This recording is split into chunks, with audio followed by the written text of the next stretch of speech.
Universalist Society in Franklin. I'm Mary Dennis, co-chair of the worship committee, and I'm glad that we're together. If you entered the meeting house this morning with a song in your heart, we celebrate your joy. If you carry the weight of a weary world on your shoulders, know that you are not alone.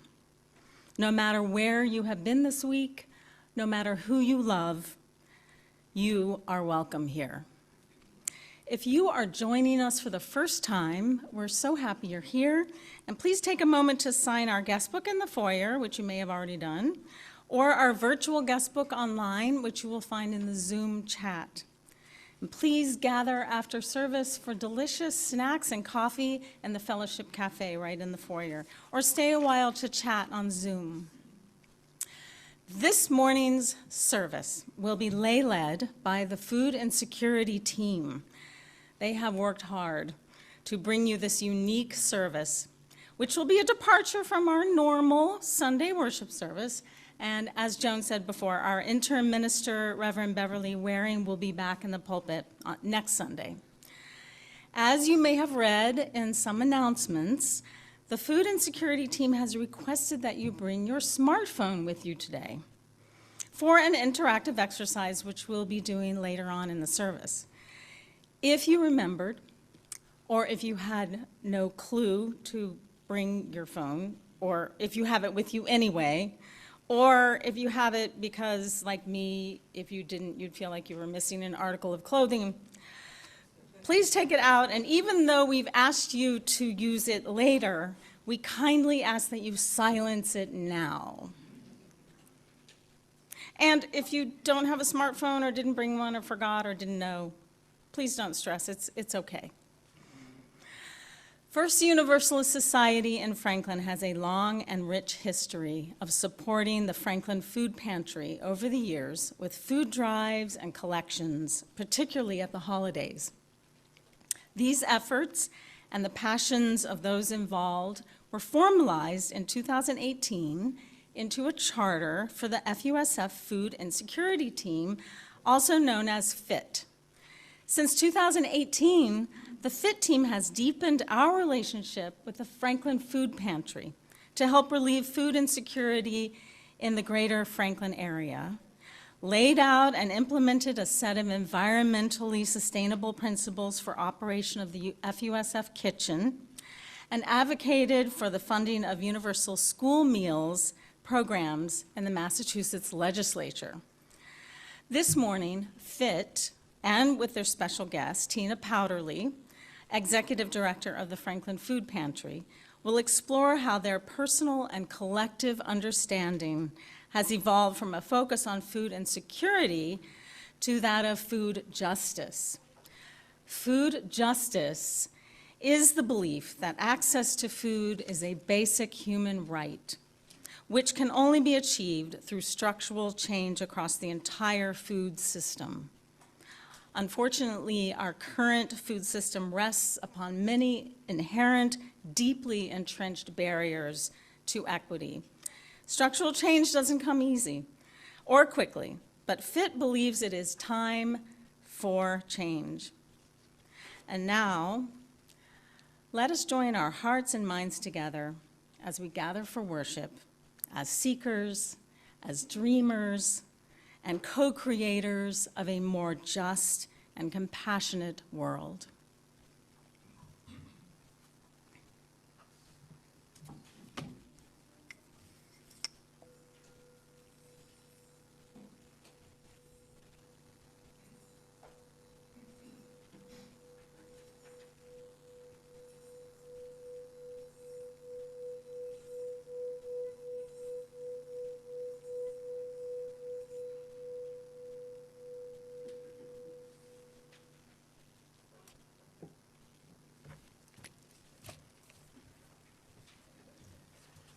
Good morning. I'm Janet Halterman, a member of the Food and Security team.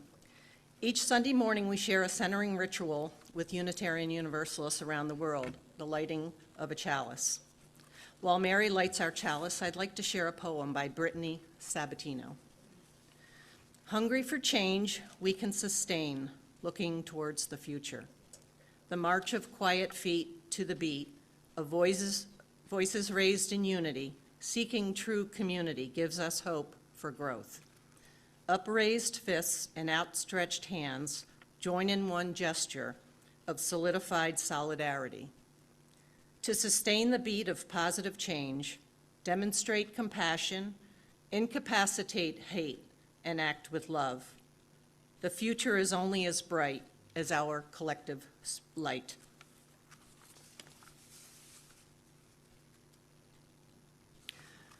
Please remain seated and join together in singing our unison affirmation found inside the front cover of the gray hymnal.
are going to be participating. They've agreed to participate in a role play for us.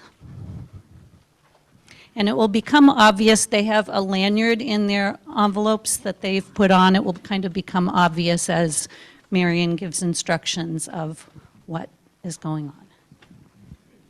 I'm going to read 8 questions to each of these individuals, and depending on the information on their lanyard, they will either take a step forward or step backward. After the 8th question, I'd ask that you all stay right where you are, and I'll read off some of the information to kind of show the purpose of this exercise. All right, so question number 1. If the information on your card says that you identify as a male, take 1 step forward, please. If the information on your card says that you are over 18 but under 70, take 1 step forward, please. If you have your own source of income, take a step forward, please. Number 4, if your level of education is 8th grade or lower, take a step back, please. If you have children, take a step forward, please. If you have 3 or more children, take a step back, please.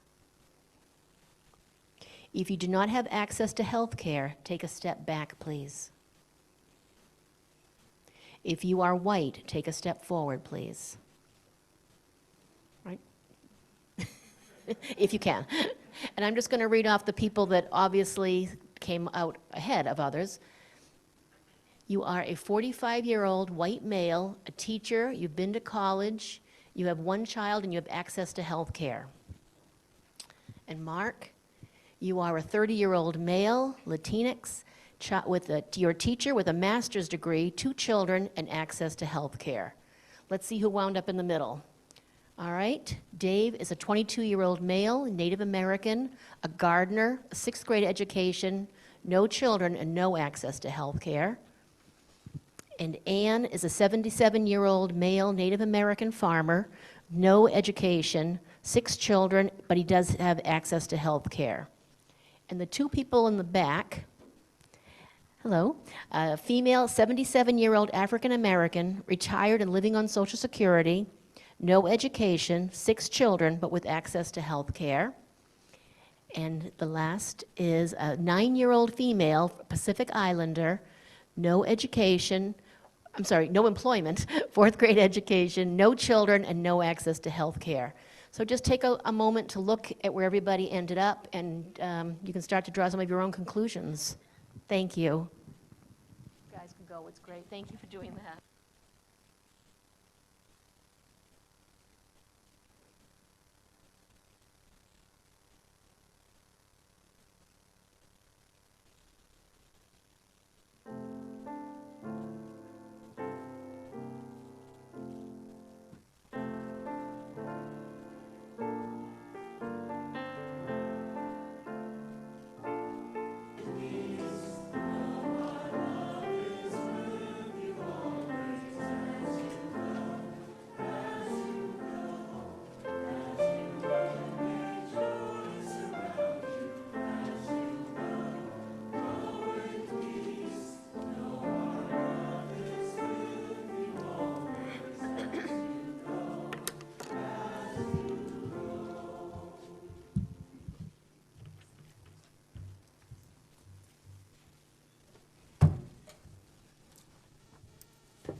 Good morning.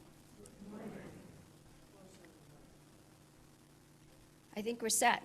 Yeah. Sorry, I bought the sound guy because I'm related to him. So, and we practiced yesterday, so I think I'm going to listen to him. Yeah, he takes a minute to get the sound. Are we all set now, though? Are you good? Great. Awesomeness. Okay. Good morning, everybody. I'm Vicki Coates. So, as with many things in life, it started with a question. If we're a social justice group, why isn't justice in our title? Our food insecurity team was meeting to plan this service, and if truth be told, I was really busy trying to get people to determine a theme and then divide up the work, so I was startled and a little bit annoyed by the question. What do you mean, I said. We've been the food insecurity team for 4 years. People surely know what we do. We've educated about the issues, led many calls for food donations, advocated for legislation, and put on 2 fabulous lay-led services already, if I do say so myself. And I do. Yet, the gentle and wise pondering continued. What if people think we're only the food people because we lead the Fellowship Cafe? What if our fellow congregants don't realize we're really about food insecurity and helping our neighbors in need? What if it isn't understood that we're trying to model sustainable hospitality so there's less overall waste in the church kitchen and by extension in our collective homes? Is there recognition that our actions are driven by a deep commitment to social justice, and this work we do has nothing to do with snacks or social hour? Well, we never did finish planning today's service at that meeting, or the next, or the next, or the next for that matter. Instead, we talked about food justice. Is it the same or different from food insecurity? If it's different, what are its dimensions? How and where does food insecurity fit in? Especially since the immediate need for emergency and supplemental food in our community is at an all-time high. As a result of these conversations, we concluded, is it up? Is there a slide? Okay, so this is what we concluded. Food is a basic human right, one of the most fundamental, not at a subsistence level, but at a level which allows people to live healthy lives. Access to healthy food is hindered by many structural barriers, both overt and subtle, often with racism at the top of that list. Food accessibility is also profoundly impacted by the lack of affordable housing, healthcare, childcare, or even a living wage. And climate change will only magnify the differences between haves and have-nots, especially as temperatures rise, resulting in a decrease of arable, farmable land. We asked ourselves, what will it take to make a difference and to create a just world?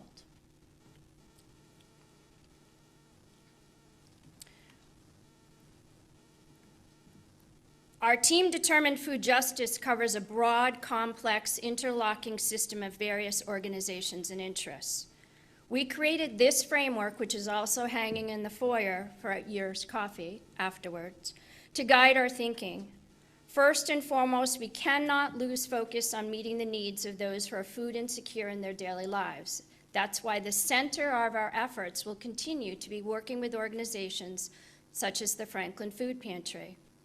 However, a commitment to food justice means it is essential to tackle other dimensions in order to move society out of a state of food insecurity to food security. A belief in food justice requires working to make all aspects of the system fair and equitable. Making real systemic change is never easy and can be daunting to contemplate, but this does not mean we shouldn't try. It is our obligation as Unitarian Universalists to put our faith into action. By the end of this service, we hope you will join us in the pursuit of food justice with all its various facets, whether it be as a permanent team member or through participation in special events. The green text on this slide shows some potential ideas of what we could do together or as individuals. This widening of our lens, or the aperture of our focus, from food insecurity to the broader framework of food justice will be exciting, even if challenging. It will require exploring new ideas, listening carefully to different perspectives, participating in meaningful dialogue, and then deliberately choosing where to best engage to have the greatest impact. We plan to get started on April 28th. Our team is having a potluck luncheon, And we hope to emerge from that with a concrete set of actions which we will commit ourselves to over the course of the next year. Please consider this a personal invitation from our team to join us on April 28th. There's always room at the table to create the world we all want to see. And now, rather than offer you a welcome from all of us in the Food Insecurity team, instead, please allow me to offer you a warm welcome from all of us on the Food Justice team. We hope you will find today's service interesting, inspiring, a case for personal introspection, and hopefully personal action. Blessed be.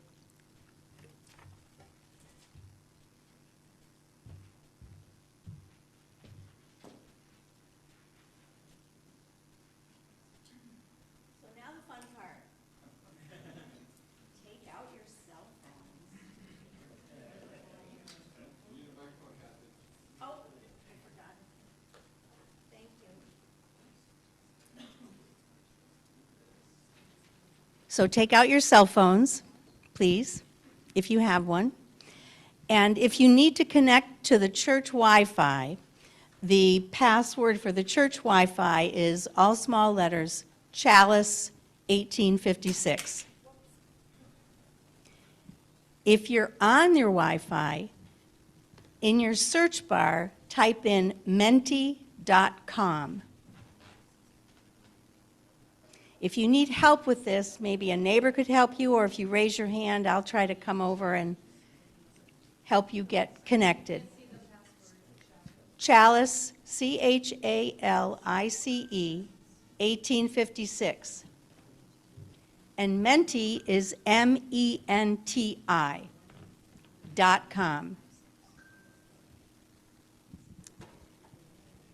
And once you get to Menti.com, you enter this 8-digit code, 8700 1597.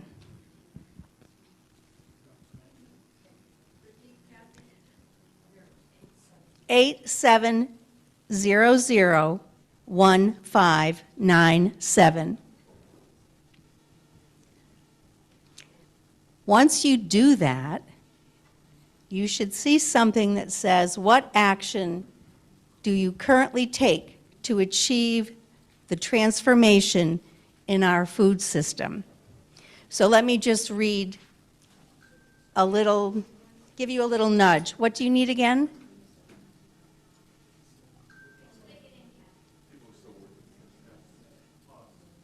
Okay. Who needs help?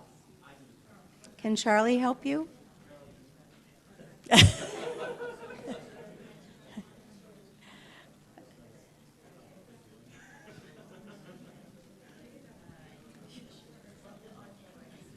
How's it going? Oh, okay. So once you're there, consider this. Food justice has many meanings. One goal of food justice is to transform the food system to benefit the common good and to meet the needs of underserved communities. What action do you currently take to achieve this transformation? You can type your up to three responses into the Mentimeter right now, and if you pause to look up, you'll notice that the words people are typing in are forming a word cloud on the screens. The larger the word, the more people have entered that response. So right now, donate is the biggest response. Volunteer, compost.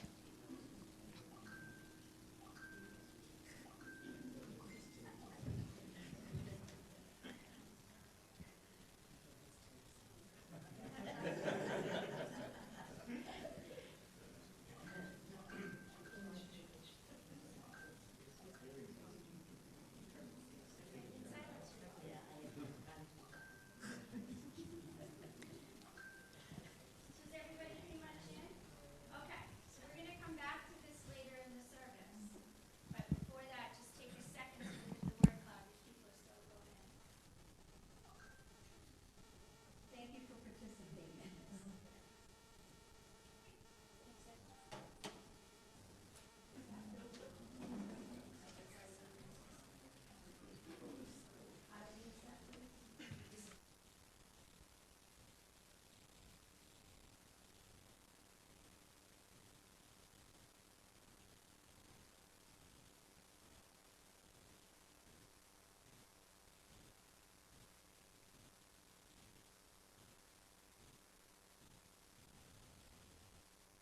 O Spirit of life, we believe every person is deserving of worth and dignity.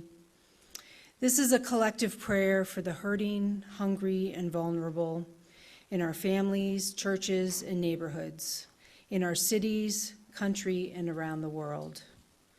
We pray for those that don't know where their next meal is coming from. We pray for those that don't have enough food to provide 3 meals a day to their families. We pray for those that don't have reliable access to enough affordable, nutritious food. We pray for those that skip dinner so that their children will have enough to eat. Spirit of life, strengthen each of us to put our faith into action, to speak up for those whose voices are not heard and their plights ignored. Give us courage to tell our lawmakers to prioritize the humanity and the reality of the hungry, poor, and vulnerable in our nation and around the world. May we be a people marked by justice, mercy, and humility. Amen. And please rise as you are able for our hymn, If I Had a Hammer, which is found in your order of service.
So I would like to introduce Tina Powderly, who has over 20 years of experience working in a variety of areas in the healthcare industry, including healthcare consulting, community benefits, and hospital business development and strategy.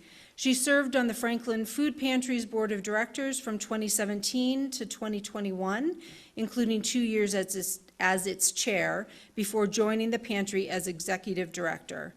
She has also served on the Hockomock YMCA Board of Managers and as vice chair of the Franklin Town Council. Tina resides in Franklin with her husband. Tina?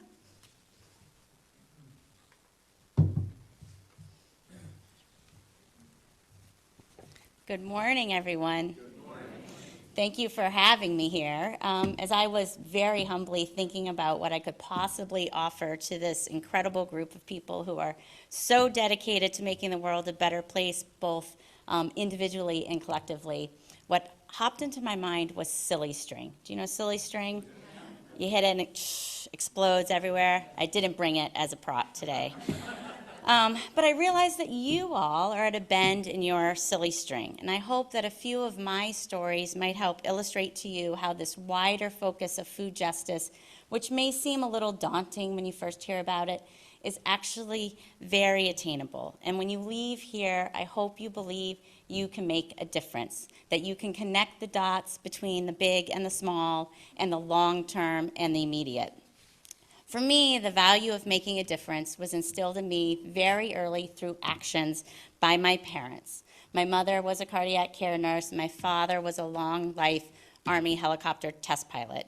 And they demonstrated to me that life is your fullest when there is something bigger than you that you're working towards. I had to work very hard at school. It wasn't easy for me, and I moved many times due to the Army, 10 times as a matter of fact, before I even graduated high school. And that brought its own silly string challenges. Went to college, and there another silly string bend. My pre-med major didn't make my heart sing. So I transferred into the business school, still with the idea that I could use that to help people.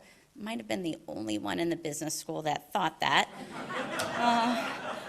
But I graduated and then rejected from graduate school. So I kept on plowing, took classes with my eyes on the prize, and eventually got into graduate school for public health. I graduated, worked, married, kids, best kind of silly string, 3 children, and I loved public health because the concept was that well-being is really a myriad of linked vital conditions that are both individually based but also driven by systemic powers. And that really is the underpinning of what Vicki was talking about earlier. I made my way to Franklin, and I volunteered on the Franklin Town Finance Committee, which led to the Long Range Planning Committee, which led to the Council, and some of the other things you heard about earlier. And that is really when the idea of public health took hold for me, where I was able to use those opportunities to impact local changes that helped people on a big system level. That would be everything from open space to walkability, to veterans assistance, to senior center, to support for our public education programs. And I found my way then to working at Milford Regional Medical Center for the CEO. And that gentleman taught me that the people are the power behind everything.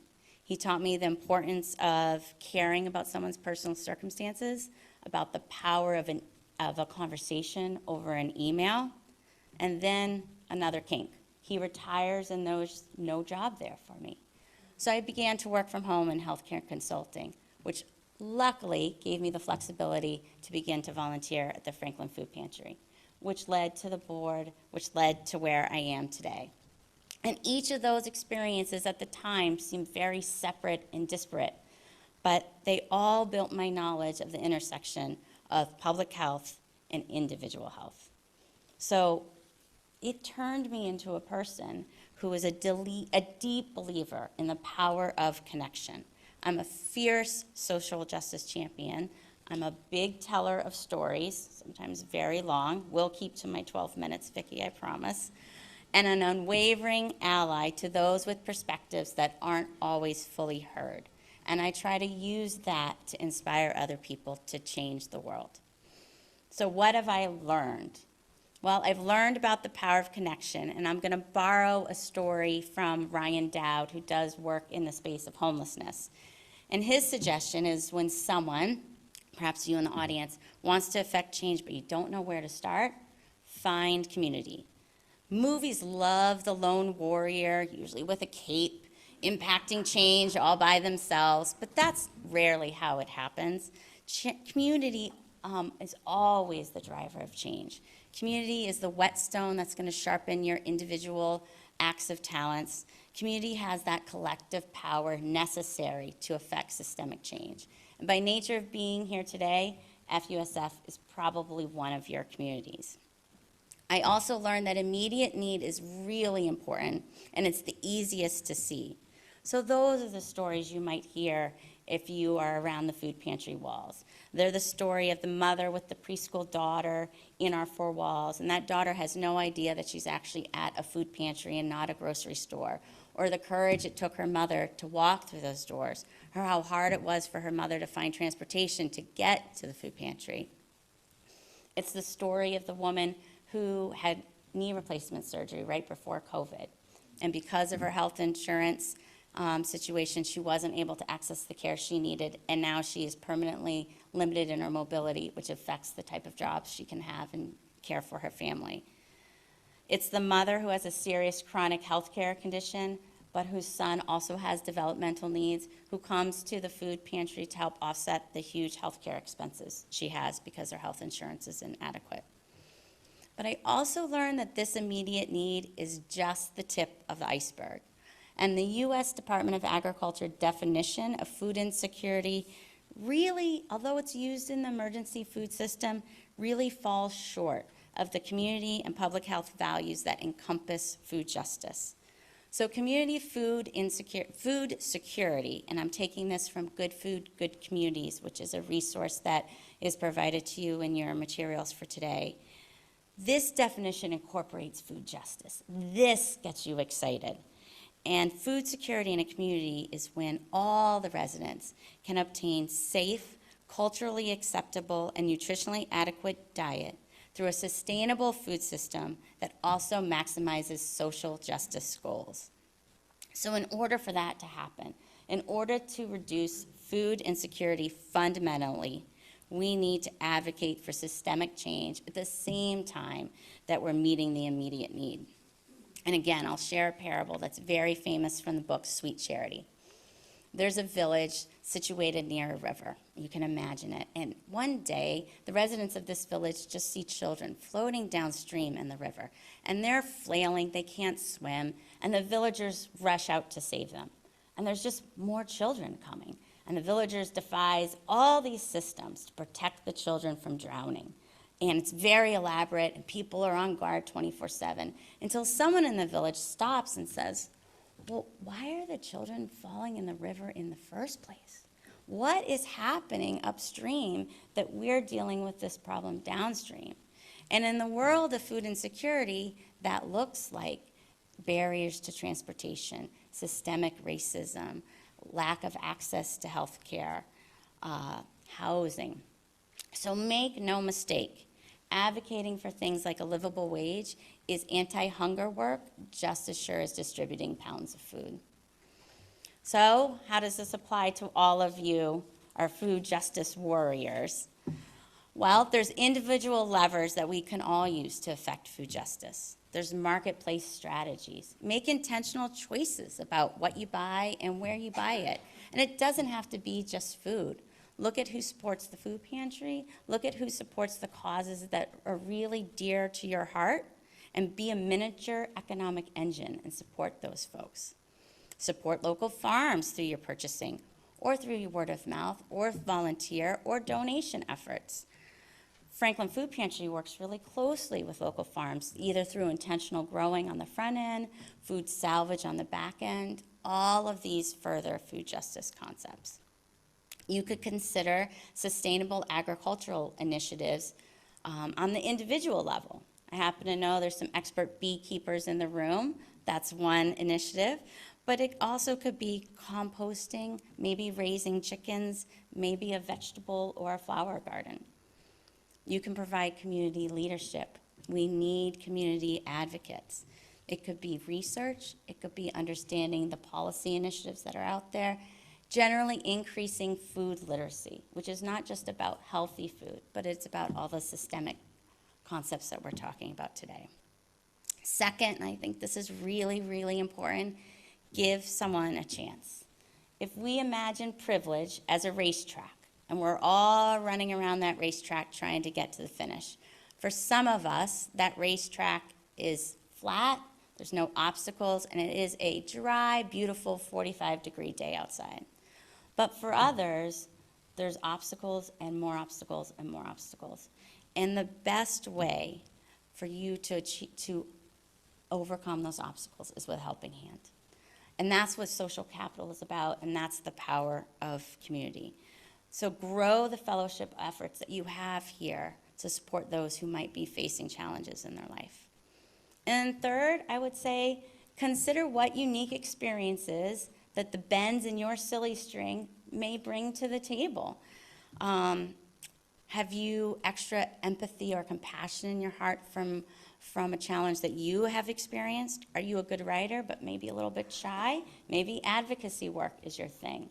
Do you have a green thumb? Maybe it's in the gardening or the farming or the composting space.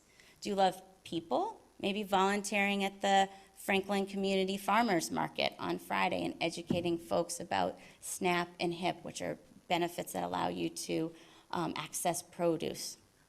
Or maybe you love youth.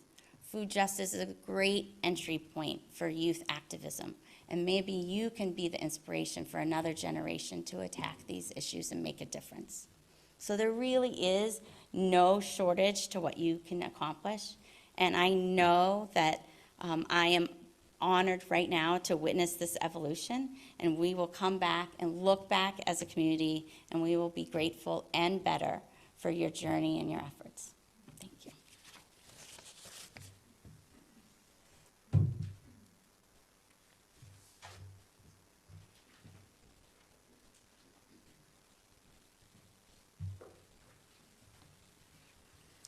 Thank you, Tina. Good morning again. I'm still Joan Toy, and I am speaking to you today from the Food Justice team. Today's plate giveaway donations will go to a local cause that's very close to our hearts here at FUSF, the Franklin Food Pantry. Currently, the pantry provides access to nutritious, fresh food and personal care supplies to more than 1,300 neighbors in over 650 families, and the needs continue to grow. In December, the pantry reported that from September to the end of the year, visits increased 42% over the same period last year. The pantry attributes the growing need to the continued high cost of food and housing, the end of Supplemental Assistance, Nutrition Assistance Program, or SNAP, emergency allotments, and the pantry's increased visibility on Route 140 in Franklin. In addition to providing neighbors with weekly in-person shopping and curbside pickup, some of the other programs currently offered by the pantry include, and you've heard Tina talk about a few of them, a community garden program that provides fresh, locally grown produce throughout the growing season, the summer farmers market on the town common that offers SNAP coupons for fresh, locally grown produce for our neighbors. The mobile pantry brings food to a designated partner site, such as the Franklin Senior Center, for residents who have difficulty getting to the pantry. They also offer some home delivery service, again, for people who live in Franklin who have difficulty visiting the pantry due to medical or mobility issues.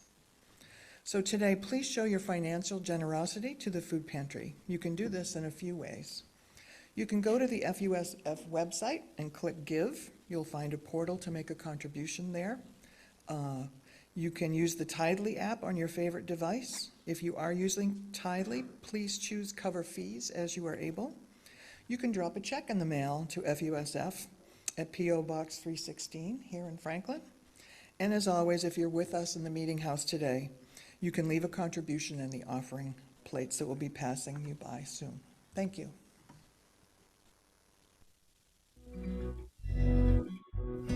When I look into your eyes, it's like watching the night sky or a beautiful sunrise. Oh, there's so much they hold, and just like them old stars, I see that you've come so far to be right where you are. How old is your soul? Well, I won't give up on us, even if the skies get rough. I'm giving you all my love. I'm still looking up. And when you're needing your space to do some navigating, I'll be here patiently waiting to see what you find. 'Cause even the stars, they burn, some even fall to the earth. We got a lot to learn. God knows we're worth it. No, I won't give up. I don't want to be someone who walks away so easily. I'm here to stay and make the difference that I can make. Our differences, they do a lot to teach us how to use.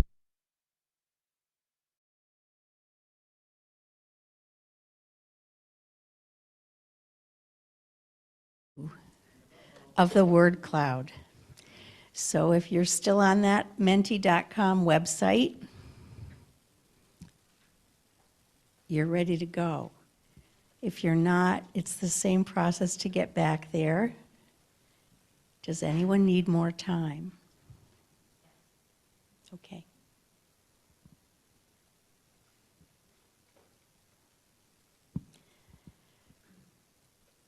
I'll read the prompt one more time.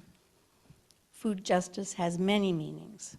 One goal of food justice is to transform the food system to benefit the common good and to meet the needs of underserved communities. This new system would have justice at its core.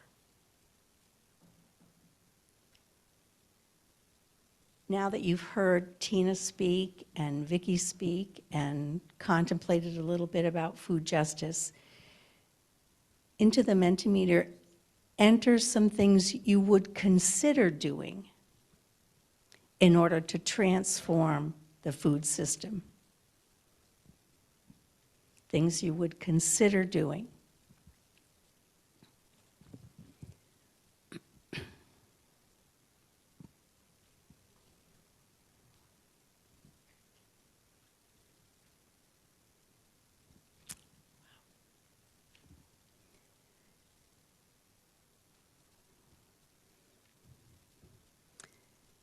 Some people are still typing, so we'll wait a little bit longer. But I think if you look at the screen, you might notice some differences between the earlier screen and this one. And I think we're going to bring up the initial screen so that you can compare the responses in the two surveys that you participated in.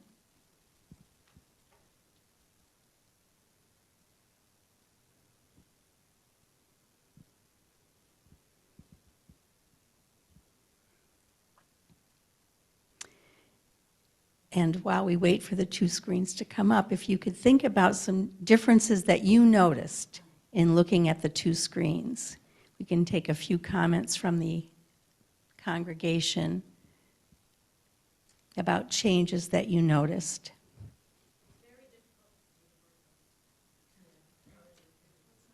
It's not ready yet, I don't think.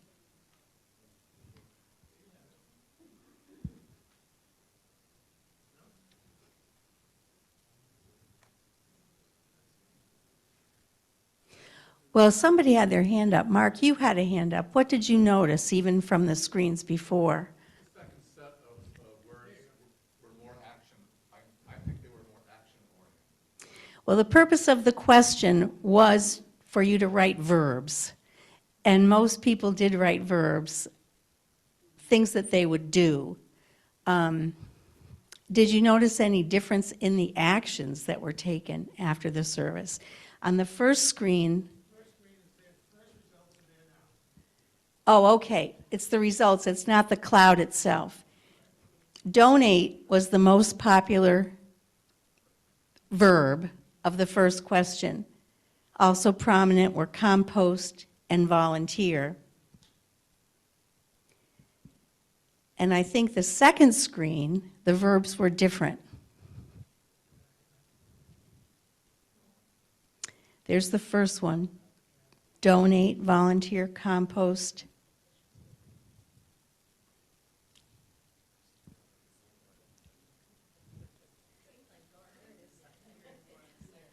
Garden, educate, volunteer. Okay, the most popular was volunteer. Second, also prominent, were advocate and garden. Donate more, reduce waste, learn, plant a garden, buy locally. So it seems like the words you heard today from Tina and Vicki and the food justice team, no longer the food insecurity team, did have some sort of an impact on your potential behavior regards the food justice system. Do any of you have an observation that you would like to share with the congregation? Who are you pointing?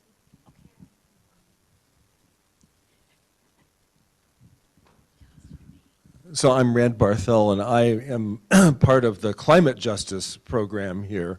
And so I'm now beginning to think about, well, how do we make that connection in our climate work?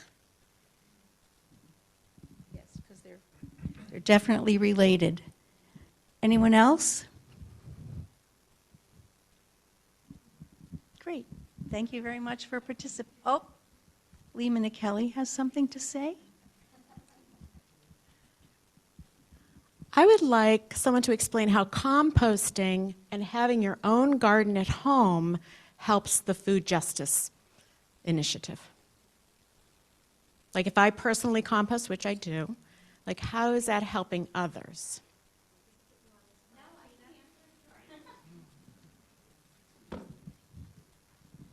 Well, it's taking the big picture perspective, right? So sometimes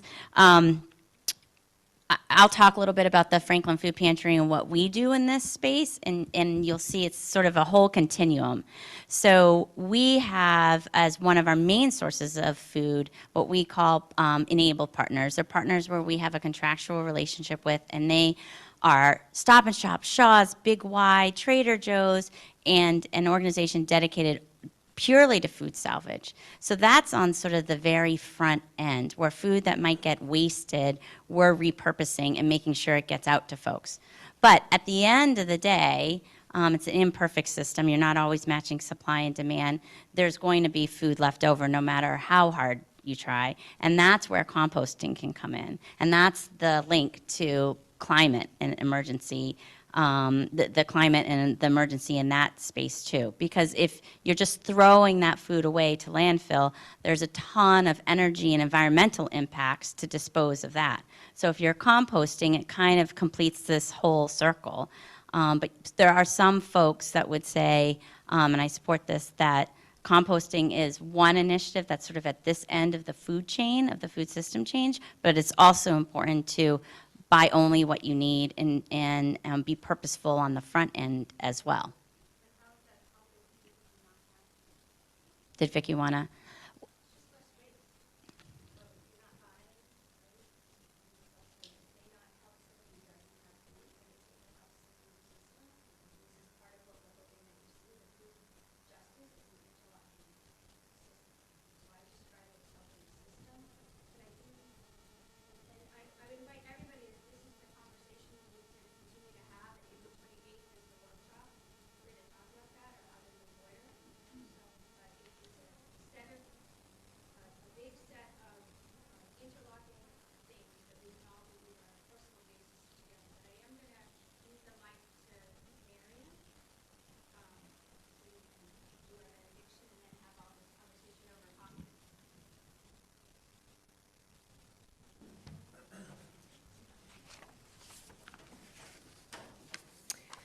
I just wanted to add one thing to that conversation, that one thing that composting does do to help other people with food insecurity is if you want to start growing some of your own food to, help yourself to have food at less cost, the compost is a wonderful fertilizer which saves you money and allows you to grow food for your family. But as we come to the end of this service, we do again want to invite all of you to join us on April 28th from 12 to 2 for a potluck luncheon, and then for discussion about this critical issue, which ties into so many other critical issues, of course.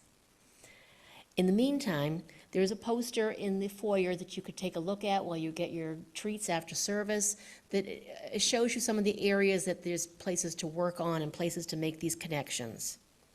And I'd like to end the service by a benediction that is called Kindness. It's by one of my favorite poets. Her name is Naomi Shihab Nye. Kindness. Before you know what kindness really is, you must lose things. Feel the future dissolve in a moment, like salt in a weakened broth. What you held in your hand, what you counted and carefully saved, all of this must go so you know how desolate the landscape can be between the regions of kindness. How you ride and ride, thinking the bus will never stop. The passengers eating maize and chicken will stare out of the window forever. Before you learn the tender gravity of kindness, you must travel where a man in a white poncho lies dead by the side of the road. You must see how this could be you, how he too was someone who journeyed through the night with plans and the simple breath that kept him alive. Before you know kindness as the deepest thing inside, you must know sorrow as the other deepest thing. You must wake up with sorrow. You must speak to it until your voice catches the thread of all sorrows and you see the size of that cloth. Then it is only kindness that makes sense anymore. Only kindness that ties your shoes and sends you out into the day to mail letters and purchase bread. Only kindness that raises its head from the crowd to say, "It is I you have been looking for," and then goes with you everywhere, like a shadow or a friend. And now if you'll all please stand for the farewell song. The words are in your order of service if you haven't memorized them by now.